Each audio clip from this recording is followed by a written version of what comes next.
वक्त हम आज आपको मिलाने जा रहे हैं श्री संजय मनसुखानी जी से। आइए उनसे चर्चा करते हैं और जानते हैं आज के लोगों के मन की बात उनकी जुबानी। सर, ये आजकल जो लोग मोटिवेशनल स्पीकर्स लोग जो आ रहे हैं, बिजनेस कोच जो होते हैं, तो इस पे आप क्या कहना चाहेंगे? नहीं, मोटिवेशनल कोच, बिजनेस कोच या जो भी इस प्रकार के मेंटर रहते हैं उनकी जरूरत रहती है लोगों को। कई समाज में ऐसे लोग रहते हैं जो कि अपने दम पे नहीं कर पाते हैं और उनको किसी का moral support, emotional support, guidance से वो अपने लक्ष्य की तरफ पहुंच पाते हैं।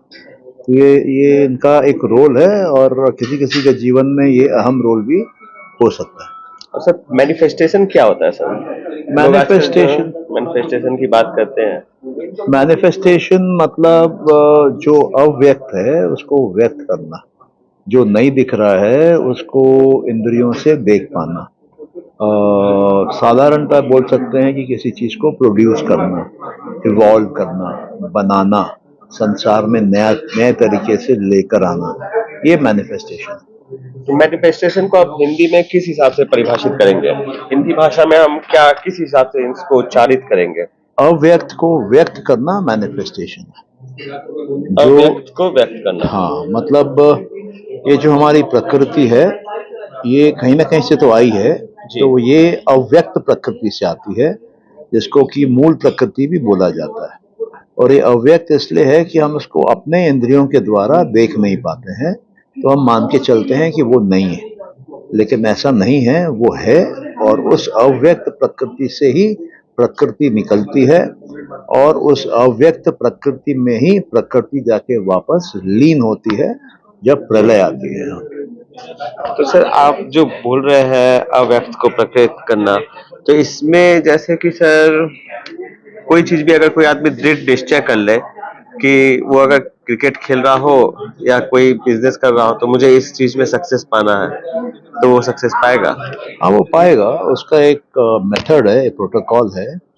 योग सूत्रों में उसको अष्टांग योग के हिसाब से समझाया गया है और जिसमें अष्टांग योग करके आप अपने ध्यान, अपने समाधि में जाकर एक अनूठा ज्ञान अंदर हासिल कर सकते हैं जिसको प्रज्ञा बोलते हैं, इंग्लिश में जिसको इंट्यूशन या इंसाइट बोलते हैं। और इस असाधारण ज्ञान से असाधारण शक्ति आती है और ये असाधारण शक्ति आपको जीवन में कंपटीशन को पीछे छोड़ने में मदद करती है, जीवन को सक्सेस बनाने में भी मदद करती है। तो आज की रियलिटी क्या है? आज के जो लोगों की रियलिटी क्या है, आपको क्या लगता है? और रियलिटी क्या हिसाब से? रियलिटी जो आज के लोग जो पैसे के ऊपर ज्यादा फोकस है, सब कोई को पैसा चाहिए, चाहे वो एक फॉर एग्जांपल कोई भी एक आम आदमी है, सबको जरूरत है पैसे की, रुपए की। रुपया होगा तो उससे वो घर खरीदेगा, चाहे अपनी जीवन शैली को अच्छा करेगा। तो उसकी रियलिटी में हम क्या कहना चाहेंगे? उसको क्या अपना फोकस इसको छोड़ के ध्यान योग करे या पैसे की तरफ जाए ही ना? नहीं, देखिए, पैसा, रुपया, धन जीवन में एक इम्पोर्टेंट रोल प्ले करता है। आपको रहने के लिए मकान चाहिए, वो रुपए से आएगा।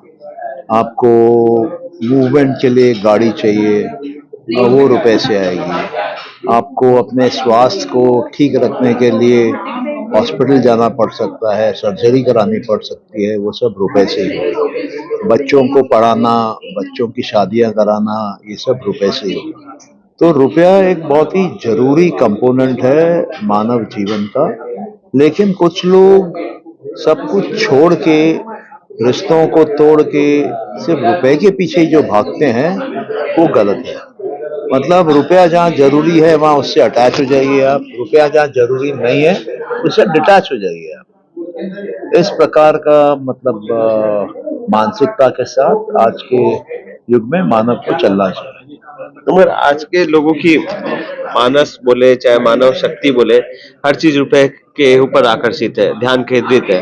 और सही बात है, रुपए से ही रुपए भी बनेगा। आज हर कोई अर्निंग करना चाहता है, चाहे वो छोटा हो अर्निंग हो या बड़ा अर्निंग हो। हाँ, देखिए ना, आपको जो चीज जरूरी है वो करनी पड़ेगी। बच्चा है, पैदा होता है, उसके लिए उस समय जरूरी है कि वो खेले कूदे, स्कूल में जाए, पढ़ाई करे। उस समय उसका धन या रुपए से डायरेक्ट कोई संबंध नहीं है। फिर जब वो कॉलेज में जाता है और तैयारी करता है जीवन में बाहर आने की, तो उसको अपने रोजी रोटी के लिए, अपने जीवन को ठीक से चलाने के लिए रुपया चाहिए। तो तो मेन, मैं इंटरप्ट कर रहा हूँ, टारगेट लोगों का फोकस तो रुपए ही है। नहीं, रुपया एक फोकस है, रुपया इकलौता कंप्लीट फोकस नहीं है। कुछ लोग अपने हेल्थ को भी इम्पोर्टेंस देते हैं, कुछ लोग रिलेशनशिप्स को इम्पोर्टेंस देते हैं, कुछ लोग सेवा भाव से जीवन जीते हैं, कुछ लोग धर्म को इम्पोर्टेंस देते हैं, रुपए को उतना इम्पोर्टेंस नहीं देते हैं। तो सर प्यार से तो जीवन भी नहीं चलेगा, प्यार के लिए भी तो पैसे चाहिए। नहीं, आप इन सबको अलग अलग क्यों देख रहे हैं? आप इन सबको टोटलिटी में आपको देखना पड़ेगा ना, कि किस काम के लिए रुपया जरूरी है। जो जो काम रुपए से होगा वो रुपए से ही होगा, वो प्यार से नहीं होगा। जो काम प्यार से होगा वो प्यार से होगा, वो रुपए की ताकत पे नहीं होगा। तो हर जगह अलग अलग एप्लीकेशन है, अलग अलग यूसेज है, और उसी के अनुसार उसकी जरूरत है कि नहीं है वो देखना चाहिए। जी।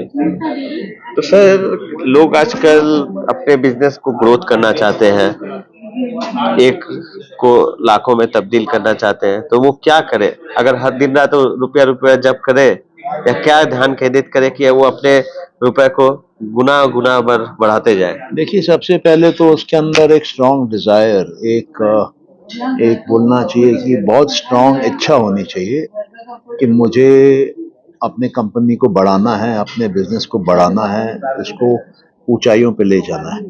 अधिकतर व्यापारियों में, इंडस्ट्रियलिस्ट में इस तरह की भावना नहीं होती है कि हम रैपिडली बढ़ाएं। वो छोटे रेट पे जो बढ़ रहा है 10%, 20%, 5%, उससे संतुष्ट रहते हैं। लेकिन ये विद्या है अवेलेबल, जिससे हम चाहें तो 2 गुना, 5 गुना, 10 गुना धंधे को बढ़ा सकते हैं। बट साधारणतः एक बिजनेस ओनर को डर लगता है। वो सोचता है कि इस मार्ग में बहुत बड़ा रिस्क होगा, और इसलिए वो करना नहीं चाहता है, जबकि ऐसा कोई रिस्क है नहीं। रिस्क हमेशा कंट्रोल किया जा सकता है, रिस्क के लिए हमेशा प्लानिंग की जा सकती है, और ऐसे मार्ग खोजे जा सकते हैं जिसमें कम रिस्क में या जीरो रिस्क में भी बड़ा काम हो जाए, आदमी बहुत ज्यादा उन्नति कर सकता है। जिनके मन बंधे हुए हैं, जिनके मन बोलिए कि स्ट्रक्चर्ड हो गए हैं, टाइट हो गए हैं, माइंड का एक सेटिंग हो गया है, उनके लिए मुश्किल है। बट जो ओपन माइंडेड है, जो एक्सप्लोर करने को रेडी है, जो अपने अंदर जाके अपनी क्षमताओं को बढ़ाना चाहते हैं, उनके लिए कोई सीमा नहीं है। वो हमेशा आगे आते हैं, वो हमेशा बढ़ते हैं। तो ये मेनली माइंडसेट के ऊपर है कि आपका माइंडसेट क्या है। मैं पर्सनली ये मानता हूँ कि जब हम लोग अपने बिजनेस को बढ़ाते हैं, तो हम अपने देश के अर्थव्यवस्था में अपने तरफ से योगदान देते हैं, और जितना बड़ा योगदान हम दे पाएंगे उतना ही देश तरक्की करता है, उतना ही इकोनॉमी बढ़ती है, उतने ही जॉब्स लगते हैं, और उसके अराउंड एक तगड़ा इकोस्फीयर खड़ा हो जाता है। तो मैं पर्सनली ये चाहता हूँ कि भारत में एक 10x का मूवमेंट हो। हम सब लोगों को 10x क्या है, कैसे आता है, धंधा 10 गुना कैसे बढ़ाया जाता है, इसकी विद्या, इसका ज्ञान, इसकी थ्योरी, इसका प्रैक्टिकल समझाएं, और अधिक से अधिक लोग ये करने की कोशिश करें। और हम लोग का लक्ष्य ये है कि आने वाले 10 सालों में मैक्सिमम से मैक्सिमम लोग इसको अगर अपने जीवन में उतारने लगते हैं, तो देश की जो अर्थव्यवस्था है वो $4 ट्रिलियन से बढ़कर $40 ट्रिलियन हो जाएगी। तो जब देश की अर्थव्यवस्था मजबूत हो जाएगी, तब ऑटोमेटिकली हमारे अंदर में ये बोलना चाहिए कि मिलिट्री की पावर बढ़ जाएगी, हमारे अंदर में धन की शक्ति बढ़ जाएगी, और हमारे अंदर में ज्ञान भी उपज के बाहर आएगा। हम दूसरे देशों पे मतलब आश्रित नहीं रहेंगे, हम अपने दम पे खड़े हो सकते हैं, और विश्व की नंबर 1 सत्ता बन सकते हैं, और विश्व को एक नया मार्ग दिखा सकते हैं, और ये इस युग की जितनी बुराइयां हैं उनसे मुक्ति पाने के लिए। क्योंकि हमारे जो ग्रंथ हैं, जो योग सूत्र है, सांख्य दर्शन है, ये सब चीजों को संभव करते हैं, और इसका अध्ययन करना जरूरी है, और इसको अमल में लाना जरूरी है। तो सर अर्थव्यवस्था की आप बात करते हैं, तो अर्थ के बिना तो कुछ भी मुमकिन नहीं है, सभी जानते हैं। तो आपका क्या मोटो है, लोग को आर्थिक रूप से एकदम हर तरफ से संपूर्ण बनाना, या गुना इंटू गुना करके नो लिमिट टेबल पे बैठाना? देखो, मेरा ये मानना है कि हर आदमी की क्षमता अलग होती है।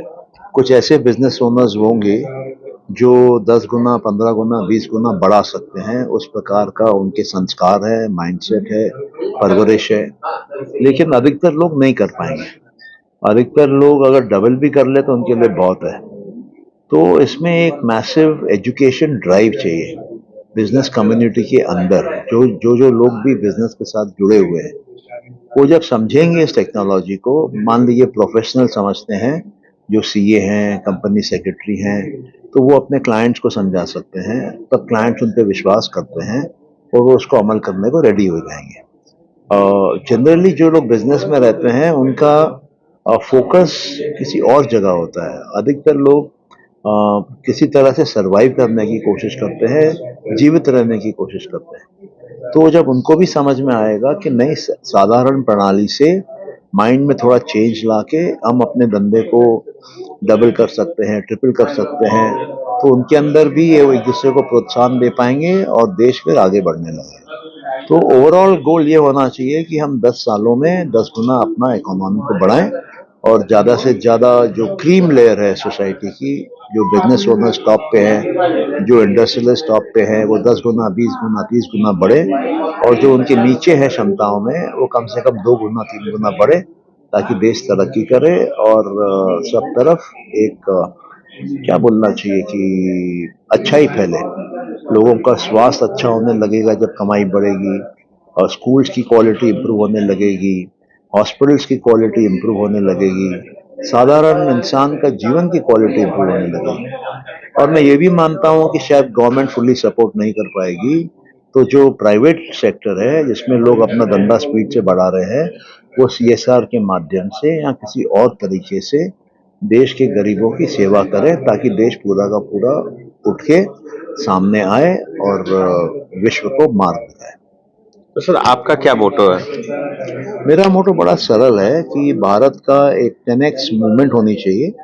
और मैंने पिछले 30 साल के रिसर्च में देखा है कि ये विद्या हमारे अंदर है, योग सूत्र में है, सांख्य में है, कुछ वेस्ट से भी हम सीख सकते हैं, और एक कंबाइंड फॉर्मूला बना के अगर हम लोग बिजनेस कम्युनिटी के पास ले जाते हैं, एसोसिएशंस के माध्यम से, फेडरेशन के माध्यम से, सरकार के माध्यम से, अलग अलग कॉरपोरेट सेक्टर के माध्यम से, मैनेजमेंट के इंस्टीट्यूशंस के माध्यम से, तो ये बहुत ज़्यादा तेज़ी से फैलाया जा सकता है। और हम लोग जब इंटरनली ग्रो करेंगे तो बाहर भी हमारी दुनिया ऑटोमेटिकली ग्रो करेगी, और सरल भाव से बिना ज़्यादा रुपया खर्चा किए हम एक्स्ट्राऑर्डिनरी रिजल्ट प्रोड्यूस कर सकते हैं। और ये मेरा सोच है इस बारे में। तो सर बेसिकली आप सबका अच्छा ही चाहते हैं, सब कोई पूरे समाज में उजागर हो। चाहते हैं, क्यों नहीं चाहते हैं? अगर अगर आप खुश हैं तो आपकी खुशी मेरे को भी तो छुएगी कहीं ना कहीं। अगर मेरी पत्नी खुश है, मेरे बच्चे खुश हैं, मेरे पड़ोसी खुश हैं, बिजनेस में मेरे सप्लायर खुश हैं, मेरे कस्टमर खुश हैं, तो पूरे देश में एक खुशहाली की लहर दौड़ेगी। और जहाँ पे लोग खुश रहते हैं, जहाँ पे लोग शांति में रहते हैं, वहाँ पे प्रोडक्टिविटी बढ़ती है, क्रिएटिविटी बढ़ती है, बॉडी की इम्यूनिटी बढ़ती है, ज्ञान का भंडार खड़ा हो जाता है, और डेफिनेटली फिर शक्ति भी आती है। तो ये मेरे ख्याल से बहुत जरूरी है, क्योंकि रुपए के माध्यम से, रुपए को बढ़ाकर, रुपए की कमाई बढ़ाकर हम देश को ऊंचे लेवल पे ले तो जाएं। सर आज के आधुनिक युग की हम लोग बात करते हैं, देश बहुत ज़्यादा तरक्की कर चुका है, ऐसा कहीं नहीं है कि हम लोग कहीं से भी पिछड़े हैं। तो आप जो डेवलपमेंट की बात कर रहे हैं, स्कूल का और विकास होगा, चाहे हेल्थ का, हॉस्पिटलाइजेशन में और विकास होगा, तो हर आधुनिक तकनीक से हम लोग तो पूरे लैस है, तो और क्या विकास? नहीं, ऐसा नहीं है, ऐसा हम समझते हैं, ऐसा हमको मीडिया समझाती है। आप देखिए, कई करोड़ लोग ऐसे हैं भारत में जो अनाज के लिए सरकार पर निर्भर है। आप सरकारी अस्पतालों में जाइए, ओपीडी डिपार्टमेंट में जाइए, वहाँ लाइन लगी है लोगों की डॉक्टरों को दिखाने के लिए। आप हॉस्पिटल के बेड्स देखिए, कई जगह पे एक एक बेड पे 2 पेशेंट, 3 पेशेंट हैं। आप डायग्नोस्टिक के इक्विपमेंट्स देखिए, कई जगह लगता है कि इक्विपमेंट्स आउटडेटेड हैं या प्रॉपर वर्किंग कंडीशन में नहीं है। आप स्कूल देखिए, आप सड़कें देखिए, कई जगहों पर अभी भी भारत को काफी कुछ करना बाकी है। और ये जैसे कहते हैं कि गरीबी के इंडेक्स में पर इंडिविजुअल की कैपेसिटी से भारत 122वें नंबर पे शायद आता है। तो जब हम वर्ल्ड की थर्ड लार्जेस्ट इकोनॉमी है, तो जीवन के क्वालिटी में हमको 122वीं पोजीशन पे क्यों होना चाहिए? हमको भी उसमें वर्ल्ड के टॉप 3 में आना चाहिए। तो कुछ लोग इस देश में बहुत ज़्यादा अमीर हैं, कुछ लोग इस देश में बहुत ज़्यादा गरीब हैं।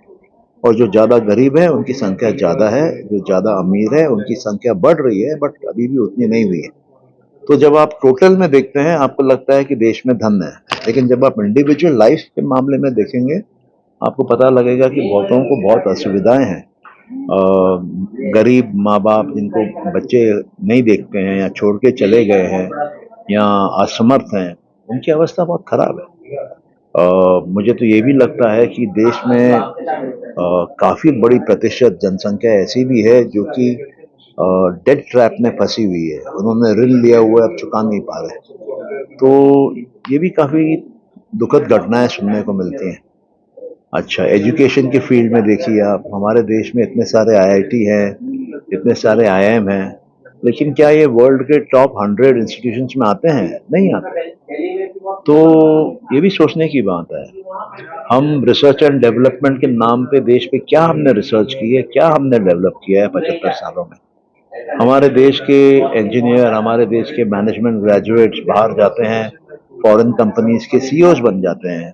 25, 30, 40 नाम आप पूछेंगे तो आपको मिल जाएगा, लेकिन इनमें से एक भी ऐसा नहीं है जिसने कि एंटरप्रेन्योरशिप दिखा के अपनी कंपनी खोली हो और दुनिया में लाखों लोगों को नौकरी दी हो। क्यों? क्योंकि उनको रिस्क लेने में डर लगता है। हमारे यहाँ इंजीनियरिंग के तो लाखों स्टूडेंट तैयार करने की क्षमता है, एंटरप्रेन्योर तैयार करने की क्षमता क्यों नहीं है?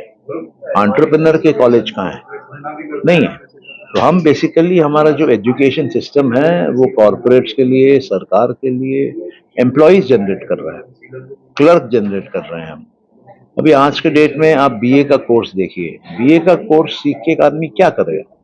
क्या चीज की नौकरी मिल सकती है उसको? कहने के लिए वो ग्रेजुएट है, लेकिन वो समाज में क्या कंट्रीब्यूशन दे सकता है? तो ये बिल्कुल बैलेंस नहीं है, बहुत बड़ा इम्बैलेंस है। इसको मतलब नजरअंदाज नहीं करना चाहिए, इसको इसके ऊपर काम करना चाहिए। और मैं ये मान के चलता हूँ कि सरकार पूरी जिम्मेदारी समाज की नहीं ले सकती है, वो जमाने चले गए। अब मान लीजिए मैंने एक $1 बिलियन की कंपनी खड़ी करी, तो मैं उसमें तय कर सकता हूँ कि 10% मैं समाज सेवा में लगा दूंगा। और ऐसे अगर कलकत्ते में से 300 लोग हो जाते हैं जो 10-10 बिलियन की अपने बिजनेस एंटरप्राइज को खड़ा कर देते हैं और वो उसका 10% भी देते हैं वापस समाज को, तो 300 कंपनी 10 बिलियन, 3000 बिलियन का टर्नओवर हो गया, उसका 10% 300 बिलियन हो गया। और वो $300 बिलियन जब लौट के आता है तो वो पूरे समाज में बहुत बड़ा काम कर सकता है, बहुत बड़ा काम कर सकता है, बहुत बड़ा परिवर्तन ला सकता है, बहुत बड़ा इम्प्रूवमेंट खड़ा कर सकता है, बहुत जीवनों को बना सकता है। तो इसलिए है कि अ, लोग ये कहते हैं सरकार का काम है, मैं बोलता हूँ सरकार का काम नहीं है। सरकार की कुछ ऐसे काम है जो सरकार ही कर सकती है, जैसे डिफेंस हो गया, उसमें प्राइवेट एंटरप्राइज क्या करेगा? लेकिन स्कूल में प्राइवेट एंटरप्राइज कर सकता है, अस्पताल में कर सकता है, डिस्पेंसरी में कर सकता है, दवाई की दुकानों में कर सकता है, डायग्नोस्टिक्स में कर सकता है, बहुत जगह जा कर सकता है। पानी का सप्लाई देना, रोड बनाना, रोड को मेंटेन करना, ब्रिज पर खड़े इस पे मैं करना। ब्रेक कर रहा हूँ आपको। आप बोल रहे हैं सरकार, सरकार तो हर तरह से अपनी कोशिश करती ही है। आप नागरिक उसे नहीं मेंटेन करता है। आप सड़क की बात करेंगे तो सड़क पे हम लोग चल रहे हैं, दिन प्रतिदिन टोटो बढ़ रहा है, रिक्शा बढ़ रहा है, ऑटो बढ़ रहा है। तो उससे अगर मनुष्य तो मनुष्य बढ़ा रहा है, सरकार कितना नियंत्रित करेगी? हम लोग सरकार को दोष देते हैं, लोग दोष तो अपने में है। नहीं हर मैंने चीज लोग रास्ते में झगड़ा करते हैं, तो अब सरकार कितना झगड़ा सलटाएगी? नहीं, मैंने सरकार को दोष दिया ही नहीं। मैंने कहा कि सरकार के लिए दूसरे काम है जहाँ सरकार का रहना जरूरी है, जैसे डिफेंस का एरिया है। आर्मी को तो सरकार ही चलाएगी, है ना? कस्टम्स डिपार्टमेंट को सरकार चलाएगी, पुलिस को सरकार चलाएगी। नहीं, अगर लोग ही सुधर जाएंगे तो फिर इसकी तो जरूरतें कम हो जाएंगी। अगर लोग आपस में झगड़ा ही नहीं करेंगे, जहां चोरी डकैती नहीं होगी, तो पुलिस की संख्या तो अपने आप कम हो जाएगी। लोग लॉ और रेगुलेशंस को मान के चलेंगे तो फिर क्राइम ही नहीं होगा। हाँ नहीं, ये बात भी ठीक है, बट तो सवाल है मनुष्य कि अगर अपने आप को ही बदल ले तो अपने आप में अच्छाई लगने लगेगी सबको। नहीं, ये ठीक है, मनुष्य अपने आप को बदल ले, तो हमारा तो ड्राइव ही वो है ना कि आप अपने आप को बदलिए। आपकी कमाने की क्षमता 1 रुपए की है, उसको 10 रुपया करिए। वो 1 से 10 कैसे हो रही है? बदलाव से हो रही है। और उसमें जो आप कमा रहे हैं उसमें 10% का वापस समाज को दीजिए। आपको समाज में नहीं समझ में आता, डायरेक्टली कहाँ देना है, सरकार को दीजिए। तो हमारा कहने का मतलब ये है कि देश को चलाना सिर्फ सरकार का काम नहीं है। देश को चलाना वहाँ के बिजनेस हाउसेस का भी काम है। ये बिजनेस हाउसेस सिर्फ सीएसआर के कुछ परसेंटेज देख के समझते हैं कि हम बाहर हो गए हैं, वो मेरे सोच में सही नहीं है। हम जो सामर्थ हैं, जो धंधा कर रहे हैं, जो कमा रहे हैं, हमारा भी ये दायित्व है कि हम समाज को उठाने के लिए अपने रुपए के माध्यम से, अपने मैनेजमेंट के नॉलेज से उस सेक्टर में सपोर्ट करें। एजुकेशन में सपोर्ट हो सकता है, मेडिकल में सपोर्ट हो सकता है, बहुत जगह सपोर्ट हो सकता है ना। उसकी बात कर रहे हैं। तो सरकार सरकार है, बट सिर्फ सरकार पे नहीं छोड़ना चाहिए, मैं वही बोल रहा हूँ। हम लोग को खुद कमा के देशवासियों का भलाई करनी चाहिए, मैं वो बोल रहा हूँ। जी, तो क्या मैसेज देना चाहेंगे देशवासियों को? देशवासियों को हम यही बोलना चाहेंगे कि जितने भी बिजनेस से जुड़े हुए हैं, आप कोशिश करके ये 10x की टेक्नोलॉजी क्या है जिससे आप अपने कमाई को 10 गुना बढ़ा सकते हैं, उसको समझें। और फिर जब आपकी कमाई बढ़ती है उसका 10% आप समाज के उत्थान के लिए उसको लगाएं, ताकि आपकी ग्रोथ से समाज को भी लाभ मिले, समाज भी ग्रो करे। यही मेरा कहना है। और जब आपका बिजनेस 10 टाइम्स बढ़ जाएगा तो आपके माध्यम से सरकार की भी जो टैक्स कलेक्शन है वो भी डेफिनेटली हम बोल सकते हैं अंदाज से कि 10 टाइम्स बढ़ जाएगी। जीएसटी कलेक्शन बढ़ेगा, इनकम टैक्स बढ़ेगा, कस्टम्स के जो चार्जेस हैं वो बढ़ेंगे। तो हम सबको मिलके देश को आगे ले जाना चाहिए, सिर्फ सरकार पर नहीं छोड़ना चाहिए। और क्योंकि ये दुनिया रुपए के आसपास सेंटर्ड है, तो जो रुपए के धंधे से डायरेक्टली जुड़े हुए हैं, जिनके लिए स्केलेबिलिटी संभव है, जो अपने धंधे को 1 से 10, 10 से 100 कर सकते हैं, उसकी शिक्षा, उसका ज्ञान लेके इस काम में लग जाएं और औरों को भी गाइड करें। यही बेसिकली प्रपोजल है। इसी के पीछे ही कोशिश कर रहे हैं। बहुत बहुत शुक्रिया सर हाँ, हमसे बात धन्यवाद। करने के लिए। धन्यवाद। ये थे हमारे साथ संजय मनसुखानी जी, जो हमसे बात कर रहे थे, चर्चा कर रहे थे। हमसे जुड़े रहने के लिए बहुत बहुत शुक्रिया। नमस्कार।